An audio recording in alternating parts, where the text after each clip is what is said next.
Hello，大家好啊！咁啊，又嚟到今集嘅立馬當先啦。咁啊，排哥，咁啊，今日得我同你兩個啫。咁啊，有冇啲咩特別嘢啊？琴日都有段賽後報告，即係通常而家你知我哋都唔係點睇賽後報告㗎啦。係。即係淨係睇你有冇血啊、痰啊嗰啲嘅啫。咁其餘佢嗰啲咁嘅判決都大家都好似唔啱心水啊！唔好話佢合唔合理啦。好似大家唔係好啱心水咁。咁啊，琴日就好得意喎，有一隻贏咗嘅馬，都半明星馬啦，跨境好馬咧，贏完都有啲蘇州市喎。係啊。咁啊，又點樣？我哋點樣睇下佢點？都有啲少少特別啦，就係都因為隻馬大家都知道佢其實就一路都有輕煙嘅陋習㗎啦。咁啊，係啦，咁啊，所以就馬會都因為呢件佢呢個習慣啦，呢個壞習慣啦，都整咗段賽後報告啦。咁啊，查詢阿潘頓嘅時候咧，咁啊坐騎進入直路受催策嘅時候就內閃嘅。咁啊，佢就話過咗250米處嘅時候咧，佢就改以右手握邊。咁啊，其後坐騎嚴重內閃嚇，咁啊導致佢全力催策坐騎至終點嘅能力咧就受到限制嘅。咁啊，因為佢擔心坐騎會係向內斜跑啦，就干擾到其他嘅馬匹啊。咁啊，所以佢就話喺末段咧，佢滿意坐騎居於有能力爭勝嘅位置嘅時候咧，佢就進一步收緊佢左手邊個韁繩，咁啊以確保給予內側馬匹有充分嘅競賽空間。咁啊，因而未能力策坐騎到終點嘅。咁啊，蔡約翰就表示佢讓此區帶咗嗰個蝴蝶形嘅口含鐵以防止佢內閃啦。咁啊，從而嘗試改善呢一匹馬嘅走勢嘅。佢就話：佢認為呢一匹馬咧走勢會隨住佢上陣次數增加而下一場爭情角逐而有所改善嘅喎。咁啊，考慮到呢件事件嘅時候咧，小組就話卡景寶馬咧，咁啊嘅走勢咧就要發出警告㗎。咁啊並告訴蔡約翰，此區嘅走勢已引起小組嘅關注。咁啊，上若此區日後因類似嘅走勢而影響到佢陣上嘅名次咧，小組咧就會採取進一步嘅行動㗎啦。就咁樣去有啲咁嘅賽後報告咯。話俾你聽，如果你因為輕煙冇騎，係啦，騎唔到啦，唔好講冇騎啦，即係我哋都係好認同潘頓講呢件事，就冇屈佢啦呢次啊，係隻馬嘅啫。咁跟住咧就係話你如果下次再拉住咁好彩贏咗啫。如果你下次因為嚴重內閃而騎唔到、贏唔到嘅，咁就罰邊個咧？罰隻馬，即係罰隻馬。我估罰隻馬。淨係罰個人。罰佢要做。罰隻馬去試習啊！即係多次試習咯，即係以前之前我哋嗰隻百幾至勝咯，即係多次試習咯。係啦，即係要佢做下嘢，佢改善咯。咁啊，蔡約翰就話佢下次會爭情咁樣啦。咁啊，又話佢會隨住陣上嘅走勢，即係隨住陣上嘅次數而改變個走勢啦，咁樣咯。咁啊，我哋不如睇翻佢琴日點贏啊？睇翻佢琴日點樣難駕馭啦咁大家好熟噶啦呢隻。而家佢都喺5、6碟啊。但你有幾條片都可以睇到嘅。呢隻馬咧，你一加速佢就閃噶啦。潘頓呢度已經戳佢出嚟噶啦。嗱呢度。佢左手嘅韁繩都已經一路掹住㗎啦。越嚟越短啦。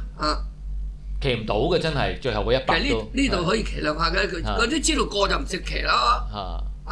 咁睇個直鏡啦。睇埋個直鏡啦，清楚啲嘅。咁啊，潘頓都好努力㗎，即係知道呢件事，佢已經準備走出去，預多啲位俾佢閃㗎啦。佢即係一早知道㗎啦。知㗎啦，呢啲。佢有佢同佢試過閘嘅，佢就。可能試閘冇閃得咁緊要嘅，泥地冇閃得咁緊要嘅。好啦，呢度如果一騎真係會撞落隔離嗰度喎。咁一路拉住5個終點。即係佢都話確保咗要俾裏邊有。其實呢一馬咧，我係睇佢一路跑咧，你唔加速咧，佢唔閃㗎喎。你睇跟住4、5位嗰時，佢走中間走得好直喎。咁甚至乎你睇下佢，我哋又睇下布文啦，上次。布文跑就2個字，都係因為佢斜跑已經輸咗隻馬嘅。係，咁我哋睇下，我哋又睇下。呢度12好似唔知14、10幾蚊嘅。總之係全面大熱門啦，嗰場下。佢呢度其實佢出咗頭嘅，佢右手邊係冇馬㗎當時。嚟得布文都騎得好辛苦啊！而家啲收到好短啦，左手。咁呢度其實你望咧就覺得阿普文冇停手嘅啫。係。但係因為嗰隻馬一路斜啊，即係兩隻馬鬥咧，一隻直跑，一隻把斜跑。係。其實佢跑咗好不必要嘅路程喎。咁一定係啦。即係就輸啲少少啦。如果佢直去嘅就係嗰隻馬直走啊。直走啊到咗嘅咯喎。係啊，佢走直線就係啦。如果走直線啊。嗱，你見到佢裏邊冇馬嗰隻馬都自己都照閃入去裏邊。係啊。佢都騎得好辛苦㗎，見到佢左手。呢度已經收到好短㗎啦。跟住右手邊㗎啦。好彩佢裏邊冇馬，佢冇馬就可以施展到係啦。如果唔係佢更加難。佢而家都係斜跑啫嘛，人哋直跑啊嘛。所以佢先輸啫嘛。就俾人啄咗咯。即係因為佢斜跑啊。先輸咗呢場馬㗎咋。係。即係你嘅側鏡咧，就你望佢咧，以為佢未停過手㗎嘛。即係冇影響，其實佢斜跑啊。斜跑啊，變咗佢係蝕咗幾步咯。係。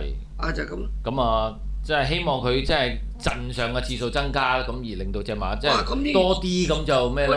如果下次真係而家你再升上去，對手強啲，咁你冇可能次次拉住，冇理次次拉住個終點都贏啊！係啊，咁你今次真係好大話夾好彩，對手真係弱到爆㗎咋！如果唔係你下次你而家加咗分，咁你而家呢場都要加到去三班頂咁滯㗎啦！佢而家啱啱70分，佢而家贏埋呢一場三班頂。咁啊，再咩做個重講係啦，對手如果又唔同啲嘅話，咁就難啲㗎啦。因為轉跑法咯。轉跑法即係放喺前面走啊。你放頭咪冇事咯。咁啊，輸咗仲大鑊㗎喎，如果驚咗。咁啊。其實呢啲都要喺晨操要教。係啊，一定要教嘅。你陣上教冇得教喎，陣上喺晨操試習嗰時教嗰陣時啦，最主要可能或者跳功夫嗰時教啊嘛。係咪先？即係佢最主要佢係一發力嘅時候咧，佢就有嗰個習慣就係向右手邊斜跑。係咯。咁變咗就你即係睇下賽點樣去改善佢呢一樣嘢咯。即係如果就咁話等佢跑多啲去改變嘅就難啲㗎咯喎。我又唔認同喎。係啊。即係我唔認同，我認同你喺晨操要教。係，我都認同係晨操要教。你可以試習啊，或者你喺中間走啊，點樣啊，各樣，你先至可以教到佢。係，咁咪你就話由佢自即係你試習，你晨操可以做好多嘢㗎嘛，你日日可以即係推佢啊，俾佢走快嗰時，就一定唔好俾佢閃入去啊。咁啊，要教啲咯，即係要俾啲時間教佢咯。咁佢而家話佢用緊一個蝴蝶型口含鐵，係咪即係防斜跑口含鐵啊？而家呢個？其中之一嚇，有好多換嘅可以。咁仲有冇啲咩配備可以幫下佢咁咧？如果而家冇得用㗎啦。而家冇得用。你可以用半邊眼包啊。嚇！即係佢閃入去，你咪俾右邊佢咯。就唔俾佢睇啦，就係俾左眼佢睇啦。咁呢啲係尼馬斯搞㗎啦。係。甚至乎以前可以喺晨操用啲鮑魚鏟去教佢㗎，但係而家就唔俾用啦，因為有話暴力啊。嚇！即係假設就係即係類似一個我哋洗頭嗰啲鏟啊。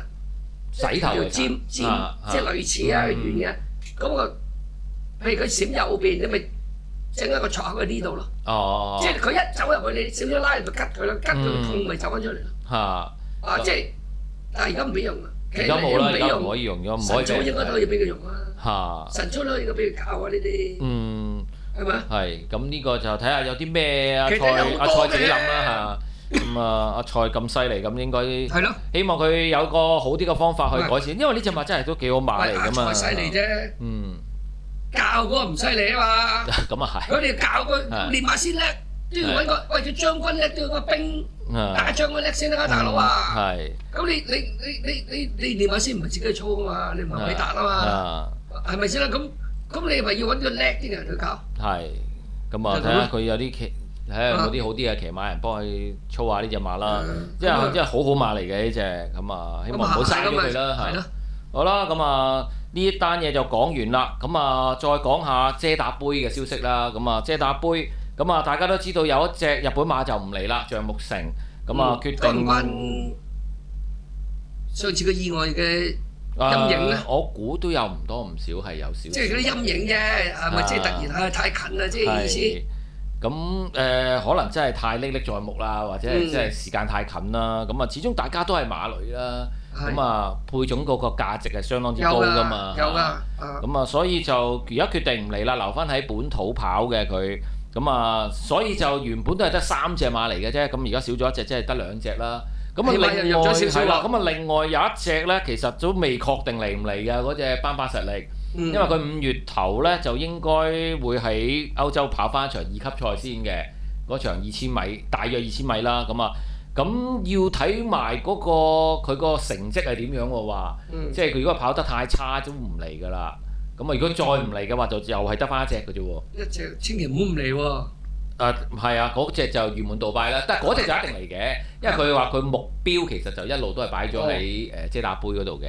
咁啊，因為我哋梗係想多啲戲馬靚啲，多啲好馬嚟跑，都觀賞價值高好多嘛。係啊，咁啊變咗就如果嚟就2隻啦，唔嚟就得即係得翻一隻圓滿杜拜嘅啫。即係我哋尋日嗰場皇太后杯嗰6隻馬。即係叫做都糖水滾糖魚咁咯，真係吸引力啊，簡直係啊！即係你即係告東尼嗰3隻，即係如果佢上咗女王杯就冇添啦，直頭係啊！咁因為佢太近啦，女王杯跟住皇太后杯，跟住就再遮打杯，其實係1個月裏邊3場嘅長途賽事。咁啊，其實有冇必要咁嘅編排啊？我都覺得其實係咪有冇可能係將皇太后杯褪後少少？係啊，嗱，呢1級賽咧就唔應該改嘅，因為大家都全世界睇住大家呢1級賽嚟編排嘅，即係有冇人會嚟啊？大家撞唔撞啊？大家就嗰個賽期嘅。咁3級賽可以將就下。係啊，你香港三級賽話就話國際3級賽啫，其實都冇人報㗎嘛，冇幾多隻嚟過。你嚟嗰陣時都係俾澳門嗰啲嚟啫嘛，其實。咁你可唔可以將佢6月尾啊？7月頭跑咧？因為6月尾就好似有一場1800嘅精英碟嚟嘅，咁啊，其實嗰場係咪可以就一就咧？其實精英碟嘅馬1800同2400嘅馬可能重疊唔係咁多嘅喎。你1800嗰場可能有啲1600掹上去咯，但係你2400就一定係呢一紮㗎啦。2000以上㗎啦。一定係呢一紮1800、2000嗰紮。你如果跑到3級賽2400，咪通常就告東尼嗰3隻啦。係啦，主打啦，安物嗰啲啦，係啦，安晴啊嗰啲咯，直線力山啊，直線力山啊咁樣嗰啲咯，係啊，係咯，咁啊，即係其實揞住都數得出係呢幾隻㗎啦，由頭到尾都。咁仲係多啲嘅，即係一下子諗唔到咁多啫，都只落去嗰啲咯，10隻8隻啩，係啊，咪越將歡欣啊嗰啲咪1800啊嗰啲咁樣去掹上去咯，嚇，即係其實你就係而家最大問題就係話你嗰個3級賽有冇機會可以就一就？令到啲馬會多翻啲咧，因為以前都冇咁差嘅，可能以前有馬多啲啦。嗰個氣馬唔強唔緊要，有人賭就得㗎啦。但係跌過而家頭豬鴨，琴日跌咗接近10%喎。係啦，好多人外出咗啫。咁一定因為長假期好多人外出咗㗎嘛。咁啊而家係咯，即係希望改善，即係我哋馬迷嚟講都想話睇翻場啲精彩啲嘅賽事咯，唔係話一場哇都幾嗱，你講真，你皇太后杯都係一場去。好歷史悠久，同埋都幾有回憶嘅賽事啊！即係而家搞到係得翻6隻馬，其實仲要我哋賽前都話有幾隻我哋都劃咗佢添啦，已經。係啊，即係1、2號都劃咗佢。太重磅啊，要讓磅啊！仲要最高分嚟嘅喎，嗰2隻劃咗佢喎，咁啊變咗係好似而家就係一鬥欄咁咯喺度嗰啲皇。梗係隻嗰種添嘅，咁啊梗有頭2、3名嘅。係啊，咁啊所以咪變咗大家嗰2400根本都唔係長跑長途啦。睇下馬會下年會唔會即係。大家鬥爆800喎，而家玩到係從善如流咯。都就唔知點啦，睇下希望佢睇下下次即係因為呢啲馬真係冇乜幾多咧，1級賽就應該要就嘅，就一就啦。即係1級賽就要就外國嘅，即係你可能同杜拜嗰個期啊太近啦。因為杜拜佢褪咗期，係啦，相應杜拜佢係褪咗期，咁所以就變咗可能今年就亂咗啲啦。咁但係唔知點解喎，皇太后不過以往係我記得係5月。尾跑嘅，5月尾係啦，咁女王杯就4月中，遮打杯就5月中，係啦，皇太后杯就5月尾跑嘅。即係最後嘅，佢後嘅遮打杯。係啊，其實佢係幾場長途裏邊最後嘅，因為我記得係皇太后杯係呢場2400係最後嘅一場級制賽嘅長途。睇下下年又點樣點樣睇有冇機會啦，因為佢而家多咗啲咩精英碗、精英碟咧，咁啊變咗可能嗌咗個6月嗰個賽期啦。咁啊睇下佢點樣有冇辦法可以改一改啦。好啦，咁啊講完遮打杯之後就講下，仲有單新聞都幾得意喎嚇，就係講話香港咧就都或者考慮緊啦。而家係因為會合賽池都算大啦，咁啊所以都話會從善如流，同國際接軌，就話將打邊呢樣嘢咧，就同翻外國去平衡翻。即係抄人哋嗰個規矩嚟，定係自己改一件規矩咧？而家未公佈，咁可能會參考下咯。咁都可能會實際會有少少調節嘅，即係譬如有上限啦，係咪咁意思啊？可能有調節嘅，咁佢又可以話而家就考慮緊啦，就會唔會將打邊嘅次數 set 咗翻一個上限咁樣？哇！咁對某啲人都有啲影響。咁嗱，第一個印象就一定係可能係對澳洲騎師係會唔會有啲哇變咗限制多咗啊？咁因為澳洲都你見到嗰啲車輪邊都幾勁噶嘛，即係如果佢肯車落去嘅話，咁會唔會係咁樣咧？你有時睇澳洲轉播過嚟香港啲賽咧，都唔係咁離譜嘅，都係有節奏咁打嘅，即係唔會話車到咁樣車嘅。即係30幾，我哋好多朋友同佢上啊嘛，30頭嘅，因為而家歐洲啊唔知6邊7邊嘅啫嘛。係歐洲係6就7㗎啦，即係好少嘅啫歐洲係啦。咁啊，仲要歐洲嗰啲直路鬼死咁長啊嘛，成嚟爭道咁長，7、8百㗎大佬，你打6、7邊咋？咁你香港400零快活谷咁樣430到啫嘛，你快活谷係300零添，係啊。咁係睇點啦。不過你唔打啲馬咪會唔會啊？你係啦，呢個就有啲又有翻啲要諗翻就係啲馬迷角度去睇，哇！即係點解唔睇慣咗嗰啲咁樣拗落去，而家你會唔會又有啲少咗啊？咁樣都要衡量翻呢樣嘢嘅喎，呢樣嘢，因為馬迷角度都其實就好主觀㗎嘛。其實覺得你拗落去就快啲㗎啦嘛。賭博同競賽又即係定賽，即係兩樣事嚟嘅。咁啊係。咁喺競賽角度嚟講，係大家公平打咁多邊咯。係咪先？係。咁啊，你啲因為外國多啲嗰啲愛護動物協會啊，佢哋嗰啲勢力大啊嘛。而家係啊，而家大啲，我覺得即係而家都會話針得會嚴少少嘅呢樣嘢啊。咁啊，不過而家都係好初步嘅啫，都係慢慢咁樣實話都未有一撇。咁啊，到時傾下咧就潘隊都退埋休啦，先至開始咯。咁啊，呢個即係等於我哋嗰啲對沖都要有排傾㗎啦。咁啊，起碼傾翻2-3年先啦。咁啊，好啦，咁啊新聞就係咁上下啦。咁啊，講翻禮拜3嘅賽事啦。咁啊，首先我你提供先喎嚇。9場喎，咁我就介紹係2場12號天分高。咁啊唔使講啊，呢日馬就得快活谷1000係最好嘅啫。咁其實呢日馬最主要嗰個爭勝條件就係有好檔位。即係佢一差檔位就輸緊㗎啦。咁啊，今日就好彩嗱，梗係上次嗰3隻馬搖日上快樂奇兵同天分高都同場啊！呢3隻跑，咁佢係執翻個4檔架好啦，11檔轉4檔，咁啊變咗快樂奇兵就走隻12檔，搖日上去就去咗1檔，咁啊磅位又有5磅之嗰個距離拉翻近咗啦，因為之前佢加5磅啊，佢贏嗰啲，咁變咗我覺得呢一馬咧就得1000公尺好檔位，就今次就係黃金機會咁滯㗎啦。我哋睇翻佢上次啦，好嘛？係啊，因為上次可以睇啊，全程帶我檔 ，OK。上次係邊個騎㗎？上次係好似都係霍宏星係嘛？上次都霍宏星嘅都係。係啦，佢應該好過啊黃志宏少少。咁啊，一定係嘅。嗱咁啊嗱，咁佢其實你哋睇即係佢埋咗嚟啊，彈咗好輕鬆，但係實際佢係用咗力埋嚟噶嘛，所以咪導致直路就一定係軟少少噶啦，係嘛？咁今次嘅4檔佢可以好輕鬆就放出嚟啦嘛，係嘛？去睇佢啊！